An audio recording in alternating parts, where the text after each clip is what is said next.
speaking of the Hangman program, I think that it'd be kind of fair to say that so far this is like the full culmination of you as a wrestler and as a character. And I think this really showcased how much you've improved as a promo guy. Um, just what preparation went into that? Like, how much have you changed, like the way you approach promos? I think I'm still pretty shit when it comes to promos. I'm still like finding my voice. Like the first one I did, I rate that like a C plus B minus in my Really? in my for me, yeah, because there's a lot more room for growth. Because like you just said like you're seeing my complete form. I'm like I'm still not completed. Mm. I'm forever going to be morphing and adapting and changing. You're just seeing like this is just the form that this is the change that caught your eye. Yeah. That really like people like, oh snap. But I'm going to have to mold again and maneuver and play certain different tunes and like especially like tightening up my instrument because the sound of music's going to change. Mm. So you can't just keep your guitar tuned in the same way. No, you're going to have to play with another band. You're going to have to play with another band. You're going to have to play with another band. So that's how I view this thing. So with my promo, a lot of work was just like it was honestly just like trying to find my true voice and not trying to just cut a wrestling promo and just like go out there and talk. I was trying to find like, okay, how would Swerve talk? Now, how would Swerve coming out of a coffin talk? Now, how would Swerve coming out of a coffin in a mogul position talk?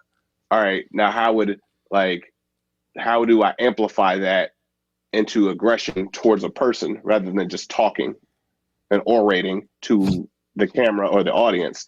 So there's a lot of different things that go into play with that kind of stuff, and knowing when to hit, when to pause, when to like, because I don't try to like cut promos. I kind of like do monologues in a sense, and I don't really study wrestling anymore. I study people.